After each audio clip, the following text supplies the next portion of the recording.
నమస్తే అండి. DFI test అంటే ఏమిటి? ఎవరికి ఈ టెస్ట్ ని సజెస్ట్ చేస్తుంటాము? ఏ కండిషన్స్ లో డిఎఫ్ఐ అనేది ఎక్కువగా ఉంటుంది? ఈ సమస్యను మనం ఏ విధంగా అధిగమించాలి అనే విషయాల గురించి మనం ఈ రోజు ఈ వీడియోలో తెలుసుకుందాం. నేను మీ డాక్టర్ లక్ష్మి, ఫర్టిలిటీ కన్సల్టెంట్, మాతృత్వ ఫర్టిలిటీ సెంటర్, నెల్లూరు బ్రాంచ్.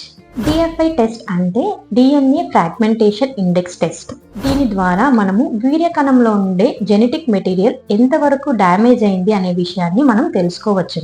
ఈ టెస్ట్ ని ఎవరెవరికి సజెస్ట్ చేస్తుంటామంటే అన్ఎక్స్ప్లెయిన్డ్ ఇన్ఫర్టిలిటీ ఉన్న వాళ్ళకి, రికరెంట్ అబార్షన్స్ అయ్యే వాళ్ళకి, ఏజ్ మోర్ దాన్ 40 years ఉన్న వాళ్ళకి, ఒబిసిటీ ఉన్న వాళ్ళకి, డయాబెటీస్ ఉన్న వాళ్ళకి, ఎక్కువ నైట్ షిఫ్ట్స్ చేసే వాళ్ళకి, ఎక్కువ స్ట్రెస్ కి గురయ్యే వాళ్ళకి, క్రానిక్ స్మోకర్స్ కి, క్రానిక్ ఆల్కహాలిక్స్ కి ఈ టెస్ట్ ని మనము అడ్వైస్ చేస్తుంటాము. ఈ టెస్ట్ కి సెమన్ ఏ విధంగా ఇవ్వాలి అంటే వీర్యం వదిలిన తర్వాత 48 hours తర్వాత శాంపుల్ అనేది ఇవ్వాల్సి ఉంటుంది. ఈ టెస్ట్ చేసిన తర్వాత రిజల్ట్ అనేది పర్సంటేజ్ లో ఇస్తుంటారు.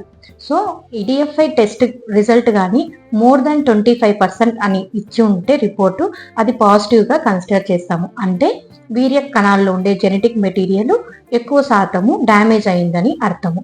డిఎఫ్ఐ పర్సంటేజ్ ఎక్కువగా ఉన్న వాళ్ళు ఏ విధంగా ఈ సమస్యను అధిగమించవచ్చు అంటే, ఏదైనా స్మోకింగ్ అలవాటు కానీ, ఆల్కహాల్ అలవాటు కానీ ఉన్న వాళ్ళు ఆ అలవాట్లని తగ్గించుకోవడం ద్వారా, స్ట్రెస్ ని తగ్గించుకోవడం ద్వారా, మెడిటేషన్, యోగా లాంటివి చేయడం ద్వారా, లైఫ్ స్టైల్ మోడిఫికేషన్, మంచి డైట్ తీసుకోవడం ద్వారా, వెయిట్ రిడక్షన్ ద్వారా మనం దీన్ని తగ్గించవచ్చును. అంతేకాకుండా యాంటీ ఆక్సిడెంట్ సప్లిమెంటేషన్ ఇవ్వడం ద్వారా కూడా మనము డిఎఫ్ఐ పర్సంటేజ్ ని తగ్గించవచ్చును. అంతేకాకుండా ఇన్ఫెక్షన్స్ ఏదైనా ఉంటే దానికి తగిన ట్రీట్మెంట్ తీసుకోవడం ద్వారా, అంతేకాకుండా వారికోసిల్ ఉన్న వాళ్ళు దానికి తగిన ట్రీట్మెంట్ తీసుకోవడం ద్వారా మనము డిఎఫ్ఐ పర్సంటేజ్ ని తగ్గించవచ్చును. పర్సిస్టెంట్ గా డిఎఫ్ఐ అనేది ఎక్కువగా ఉన్న వాళ్ళకి ఐవీఎఫ్ అనేది సజెస్ట్ చేస్తుంటాము.